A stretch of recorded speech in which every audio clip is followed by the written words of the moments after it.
नमस्कार, बहुत स्वागत है आप सभी का एशियन न्यूज में। मेरा नाम है सिद्धांत त्रिपाठी। राजनीति में नेताओं का जन्मदिन सिर्फ एक तारीख नहीं बल्कि समर्थकों के लिए त्योहार होता है।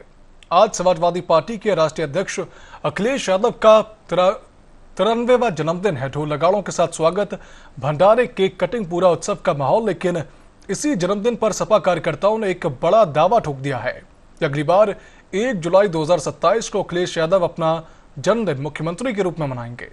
समाजवादी पार्टी के प्रवक्ता उदयवीर सिंह ने कहा कि प्रदेश की जनता चाहती है कि अखिलेश मुख्यमंत्री बने, तो जवाब में बीजेपी ने पलटवार करते हुए इसे मुंगेरी लाल का हसीन सपना करार दे दिया। बीजेपी प्रवक्ता अवनीश त्यागी ने कहा कि अखिलेश यादव अपने पिता की वजह से मुख्यमंत्री बने, फिर जनता ने अखिलेश के कार्यकाल को देखा और नकार दिया। तो सवाल यह कि क्या 2027 में सच में यूपी की सत्ता बदलेगी या ये सिर्फ जन्मदिन के जोश में उठा एक और सियासी नारा है? आज इस बहस में पूरी बात करेंगे। सबसे पहले आपको उन बयानों को सुनवा देते हैं जिन्होंने इस चर्चा को, इस विषय को जन्म दिया। नेता, समर्थक और भारतीय जनता पार्टी के अत्याचार, अनाचार, इनकी सरकार से जो नाराज लोग हैं, सबका एक ही मत है कि माननीय अखिलेश यादव जी दोबारा सरकार संभालें, दोबारा उत्तर प्रदेश में समाजवादी पार्टी की सरकार बने और विकास के रास्ते में उत्तर प्रदेश आगे सजे बढ़े, नई सोच के साथ, नए विचारों के साथ, नई योजनाओं के साथ, जिससे गरीब, पीड़ित, शोषित, वंचित जन जन तक सरकार का लाभ पहुंच सके। देखिए, अखिलेश यादव हों या उनके समर्थक, वे मुंगेरी लाल बन के सपने देखते रहे। जनता मन बना चुकी है भारतीय जनता पार्टी के पक्ष में। जनता याद करती है 2012 से लेकर 17 तक का वो कार्यकाल, जिस अखिलेश के कार्यकाल में नंगा नाच उत्तर प्रदेश में हुआ। उत्तर प्रदेश की छवि खराब हुई, उत्तर प्रदेश की हालात ऐसे बिगड़ गए कि आज तक सुधारने में बहुत मेहनत करनी पड़ी है। अखिलेश यादव एक बार अपने पिताजी की कृपा से मुख्यमंत्री पद पा चुके हैं। जनता उन्हें मुख्यमंत्री नहीं देखना चाहिए। और आइए बहस की शुरुआत करते हैं। हमारे साथ मेहमानों का पैनल जुड़ चुका है। सबसे पहले आपको उनका तारुफ करवा दें। हमारे साथ जुड़े हैं राघवेंद्र सिंह जी, जो कि बीजेपी से प्रवक्ता हैं। आपका बहुत बहुत स्वागत है सर हमारे साथ जुड़ने के लिए। हमारे साथ जुड़े हैं अशोक कुमार तिवारी जी, जो कि समाजवादी पार्टी के प्रवक्ता हैं। आपका भी बहुत बहुत स्वागत है सर। और हमारे साथ वरिष्ठ पत्रकार आलोक त्रिपाठी जी है। आपका भी बहुत बहुत स्वागत है सर एशियन न्यूज़ में जुड़ने के लिए। सबसे पहले मैं रुख करना चाहूँगा अशोक जी आपका, क्योंकि 53वां जन्मदिन मना रहे हैं अखिलेश यादव और कार्यकर्ता जोश के साथ कह रहे हैं कि हम जो है अगला मुख्यमंत्री जब बनेगा तो मुख्यमंत्री अखिलेश यादव भी है बनेंगे। अगला जन्मदिन जब बनेगा तो अखिलेश यादव मुख्यमंत्री होंगे। क्या ऐसे काम कर लिए और क्या ऐसे दावों को देखकर जो कार्यकर्ता हैं समाजवादी पार्टी के ऐसा कह रहे हैं? जी अशोक जी। जी भाई, देखिए भाई जी, आज सबसे पहले राष्ट्रीय अध्यक्ष जी का हमारे जन्म दिवस है। उनको जन्म दिवस की हार्दिक शुभकामनाएं एवं बधाई देता हूँ और इसी के साथ अपनी बात शुरू करता हूँ। जी, मैं स्पष्ट रूप से कहना चाहूंगा कि आज का जो परिदृश्य है, अगर ये बात कही गई है तो गलत नहीं कही गई, सही कही गई है, बिल्कुल सच्चाई बोली गई है। क्योंकि जनता का जो जन इच्छाएं होती हैं, जन आकांक्षाएं होती हैं, वही बात सामने आती है और वही बात लोग बोलते हैं। सच्चाई सर यही है कि आज 2017 सरकार है भाजपा की उत्तर प्रदेश में, 2014 सरकार है केंद्र में। दोनों जगह सरकारें बनी भाजपा की, बिल्कुल निश्चित रूप से बनी। 17 में हमें जनता ने समर्थन नहीं दिया, जबकि विकास कार्य काफी किए गए थे। विकास कार्यों की बात की जा रही थी, लेकिन विकास कार्यों को भी भूल करके जनता ने इनके लोक लुभावने वादे में आकर के, झांसे में आकर के, एक तरह से जनता ने इन्हें साथ दिया, इन्हें जिताया। मार्जिन से 2022 में भी जीत गए, संयोग था। और सवाल केन प्रकार तमाम चीजें लगाई गई, उस पर नहीं बोलूंगा, सब जनता जानती है क्या लगाया गया। 22 में जीते, अब 27 में बुरी हार हारने जा रहे हैं। कारण है 2024 में, देख लीजिए आप, 2024 में जनता जब थक चुकी थी, पक चुकी थी, चाहे केंद्र की सरकार हो जुमले बोलती थी, चाहे प्रदेश सरकार हो 2 करोड़ रोजगार देने की बात करी, किसानों की आय दोगुनी करने की बात करी। ज्यादा बोलूंगा समय ज्यादा लग जाएगा। महंगाई बढ़ा दिया, बेरोजगारी बढ़ा दिया। आज डॉलर की बात करते थे, डॉलर कहां से कहां पहुंच गया। आज 6वीं अर्थव्यवस्था पे आ गए, 4थी से। सवाल इस बात का है कि इनकी नीतियां गलत हैं। नीतियां इनकी जो है गरीबों को और गरीब करने वाली हैं। तो ये जनता की समझ में आ चुकी बातें, और इसलिए जो है हमारे राष्ट्रीय अध्यक्ष जी का इस समय जो है जन प्रवाह में उनकी बातें की जाती हैं और जनता का समर्थन व्यापक रूप से उन्हें मिल रहा है, जिसके आधार पर ये स्पष्ट है कि उनका जन्मदिन जब मनाया जाएगा 27 में, तो वो मुख्यमंत्री होंगे। मुख्यमंत्री बनने में चंद ही दिन बाकी रह गए हैं। जितने दिन चुनाव को हैं उतने दिन मुख्यमंत्री बनने में बाकी रह गए हैं। रही सही कसर जो थी वो राम मंदिर के चढ़ावे ने पूरी कर दी। आज बटुकों को मारा पीटा गया, आज जो है पंडित शब्द का अपमान किया गया, आज परशुराम जयंती कैंसिल की गई, और इससे भी बचा खुचा चीज जो है प्रभु श्री राम पर ही जो है आज इतना महापाप किया गया, और उस महापाप को बचाने का प्रयास कर रहे हैं मुख्यमंत्री जी। मोदी जी ने बनाया जरूर था ट्रस्ट को, लेकिन उस ट्रस्ट के बड़े बड़े नामों को बचाने का प्रयास कौन कर रहा है? योगी जी कर रहे हैं। आज उनकी एसआईटी कर रही है। कारण क्या है कि अगर बड़े नाम आ जाएंगे चपेट में तो और बड़े नामों का खुलासा कर देंगे। वो अगर वो आ जाएंगे तो और भी बड़ा भंडाफोड़ कर देंगे। उसको बचाने के लिए उन्हें बचाया जा रहा है। आज जो हालात हैं ये यही हालात हैं सर, और जनता जानती है। अशोक जी, आप कह रहे हैं कि बीजेपी की जो नाकामियां हैं, मुंह तोड़ जवाब देने के। अशोक जी, आप ये कह रहे हैं कि बीजेपी की जो नाकामियां हैं उसकी वजह से जो है आप क्या जो मुख्यमंत्री हैं अखिलेश यादव बन जाएंगे, क्योंकि जनता अब समझ गई है कि बीजेपी एक अच्छी पार्टी नहीं है, काम को छोड़ ही रहा है। लेकिन आप ये बताइए कि आपने कहा कि 2017 के पहले अपने विकास के कार्य किए, लेकिन जनता ने इनकी लोक लुभावनी चीजों में आकर वोट दे दिया। लेकिन 2022 में क्या हुआ था? उस चुनाव में क्या ऐसी चीजें हुई कि आप हार गए, और अब आपने क्या कुछ किया बताइए। ज्यादा मुंह न खुलवाइए सर, ज्यादा मुंह न खुलवाइए। इनका ग्राफ लगातार गिर रहा है। 17 में क्या था, 22 में क्या था, 24 में क्या हो गया? डिटोरिएट कर रहे हैं, इतना कहना ही काफी है। इनका डिटोरिएशन ही काफी कहना। और सच्चाई सर ये है, महंगाई कहां से कहां रुकी नहीं रही है। महंगाई की मार जनता झेल नहीं पा रही है। राम मंदिर पे जो बातें कही हमने वो स्पष्ट रूप से कही कि जो बचाने का प्रयास हो रहा है, अगर मुंह खोल देंगे चंपत राय जी, अगर मुंह खोल देंगे जो है अनिल मिश्रा जी, आज मुंह खोल देंगे राव साहब, तो जो है क्या से क्या हो जाएगा। आज बड़े बड़े लोगों का नाम आ जाएंगे। उसको बचाने के लिए नहीं बचाया जा रहा है। इसे कोई प्रेम नहीं है चंपत राय से। चंपत राय को इसलिए बचा रहे हैं क्योंकि ये कहीं नाम न खुलासा कर दें, कहीं बात सामने ना आ जाए।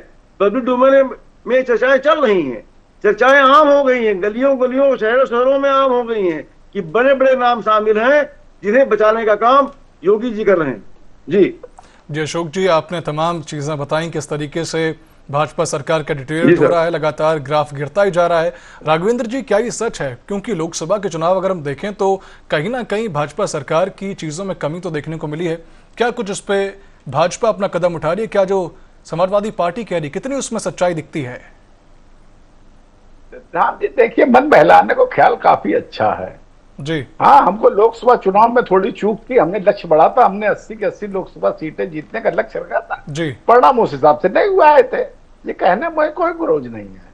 हम लोगों ने प्रयास कर रहे हैं। उत्तर प्रदेश विधानसभा चुनाव में इनको समझ में आ जाएगा। बता रहे हमने कोई काम नहीं किया है।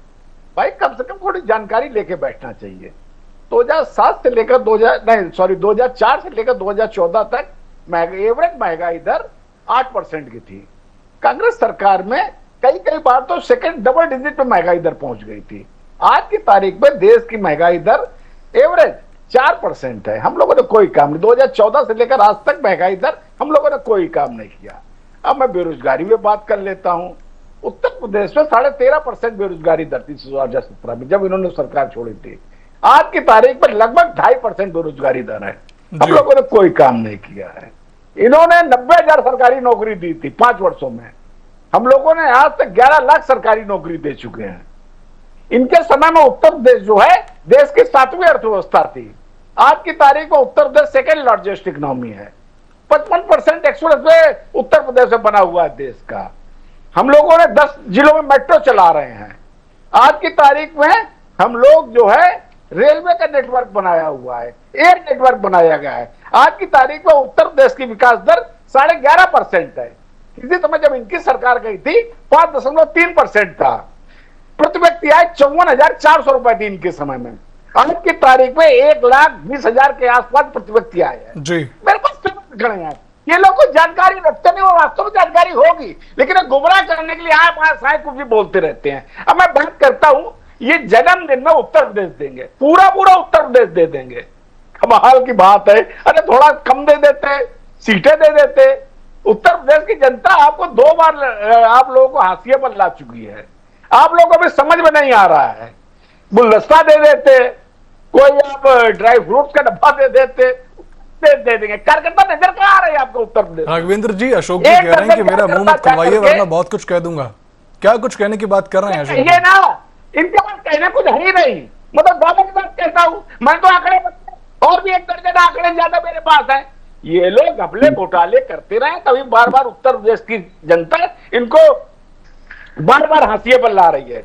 बता रहे उत्तर प्रदेश की जनता झांसे में आ गई थी। ये जनता का अपमान मत किया करिए बैठ करके, झांसे में आके वोट मिल जाता है। कमाल की बात कर रहे उत्तर प्रदेश और देश की जनता बहुत जागरूक जनता हो गई है। सोशल मीडिया की जमाने में आपकी कारगुजारियां जनता जानती है।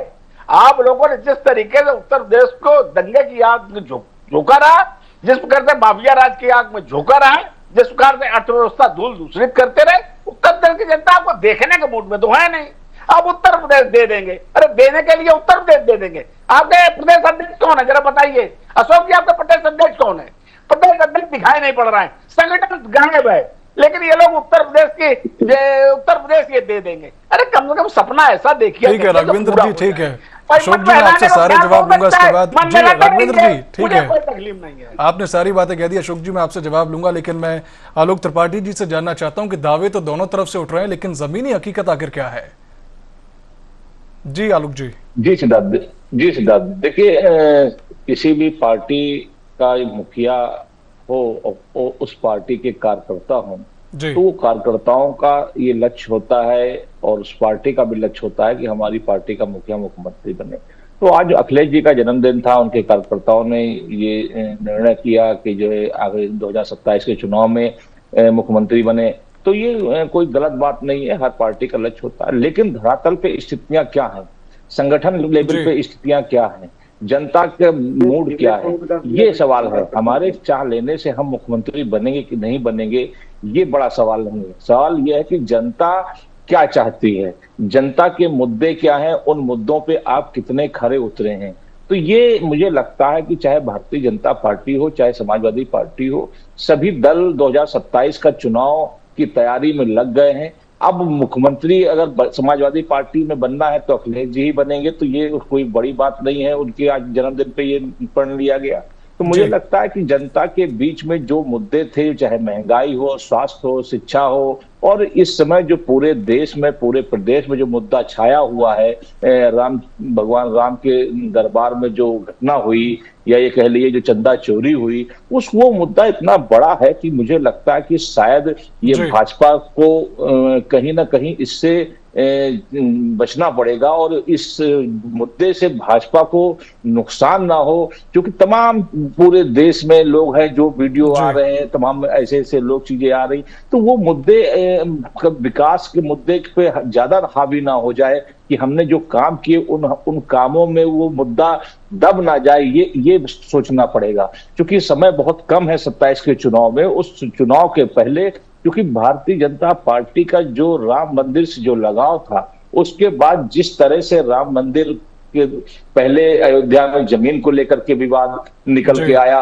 वो किसी तरह ठंडा हुआ। उसके बाद तो चंदा चोरी का मामला, और उसमें भी जो वहां के ट्रस्ट के लोग, तो कहीं ना कहीं ये जो है पूरे देश में जो सनातनी कह सकते हैं, जो हिंदू लोग हैं, या कह लीजिए जो आस्थावान लोग हैं भगवान राम के प्रति, उनके मन को ठेस पहुंची है। तो उसकी भरपाई बिल्कुल आलोक जी, उनके मन को ठेस पहुंची। आप जिस तरीके से बात कर रहे हैं कि भाजपा जो है और समाजवादी पार्टी है, दोनों ही अपने तरीके से काम कर रही है। अशोक जी अब मैं आपसे जवाब चाहता हूं। राघवेंद्र जी ने कई सारे आरोप लगाए, आप 10 साल से सत्ता से दूर हैं, आपने विपक्ष के तौर पर क्या किया? आज जन्मदिन था अखिलेश यादव का, साइकिलें बांटी गई, क्या लगता है कि साइकिल जो है वो पार लगा देगी नहीं है इस बार? आपने विपक्ष में रहते हुए क्या किया, ये बताइएगा अशोक जी। सर जी मैं संक्षेप में अपनी बात रख रहा हूँ, बहुत कम शब्दों में रख रहा हूँ। 2 बिंदुओं पर बात करूंगा जो आज का सामयिक बिंदु है। 2 बिंदु सामयिक बिंदु है, 24 में सामयिक थे, अभी भी सामयिक है। वो बिंदु है आरक्षण और बिंदु है सनातन और आरक्षण बात करूंगा। सर जी सनातन की बात जहां तक है, हमारे राष्ट्रीय अध्यक्ष जी शिव भक्त हैं, राष्ट्र भक्त हैं और संविधान भक्त हैं। तीनों के भक्त हैं। वो संविधान के भक्त हैं, शिव के भक्त हैं, राष्ट्र भक्त हैं, ईश्वर भक्त हैं, कृष्ण भक्त हैं, राम भक्त हैं। सारी चीजें, सारे गुण उनके उनमें विद्यमान है, और ये गुण विद्यमान है इसलिए उनको आघात लगा। जो ये चोरी का प्रकरण आया, चढ़ावा चोरी महापाप होता है सर। हिंदू धर्म में या सनातन धर्म में इसको महापाप की संज्ञा दी गई है। ऐसे व्यक्ति का बहिष्कार किया जाता है जो चढ़ावा का चोरी करता है। उसको संज्ञान में लाए, पब्लिक में लाए। भाजपा नहीं मान रही थी, अंत में मानना पड़ा, अंत में जो है ट्रस्ट को मानना पड़ा, अंत में सारी चीजें सामने आ रही हैं। सवाल इस बात का, जनता आंख खोलकर देख रही है इन चीजों को। जहां तक आरक्षण की बात है, आरक्षण का हक मारा जा रहा है, नौकरियां डायलूट कर दी गई हैं, सरकारी नौकरियां है ही नहीं, पटल से गायब हैं। आज जो है प्राइवेटाइजेशन किया गया है भारी भरकम, और जो है आउटसोर्सिंग कराई गई है, और जब सरकारी नौकरी मिलेगी नहीं, आरक्षण सरकारी नौकरी में ही सर मिलता है दलितों को, सरकारी नौकरी के अलावा प्राइवेट नौकरियों में आरक्षण नहीं मिलता है। आज घोटाला किया गया शिक्षा भर्ती का, पिछड़ों का हक मार दिया गया।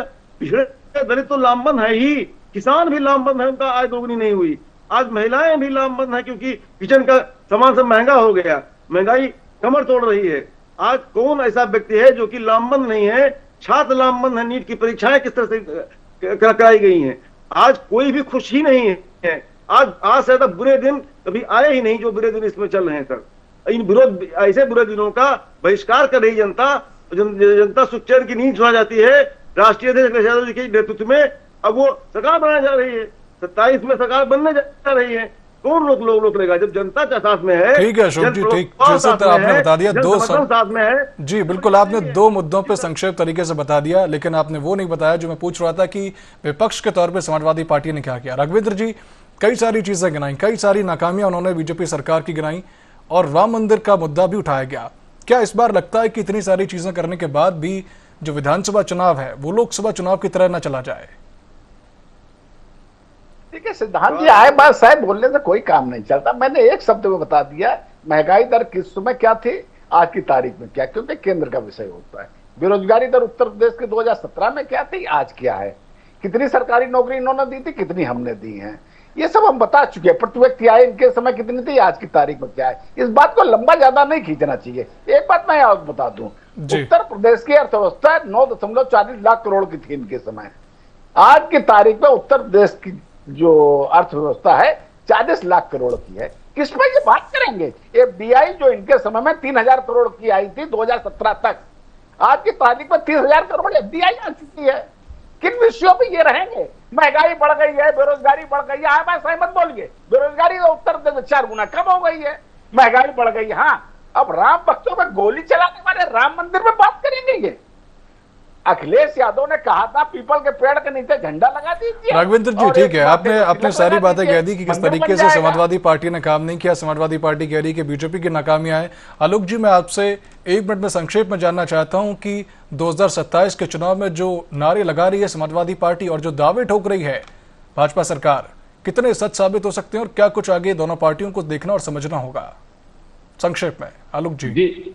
जी सिद्धांत, देखिए वर्तमान जो समय है, इस समय भाजपा के लिए कठिन समय है। जो आम जनमानस है, क्योंकि जो हम आंकड़े पेश करते हैं, आम उपभोक्ता जो या आम मतदाता उस आंकड़ों में नहीं फंसना चाहता। वो ये देखना चाहता है कि सिलेंडर का दाम कितना है, आटे का दाम कितना है।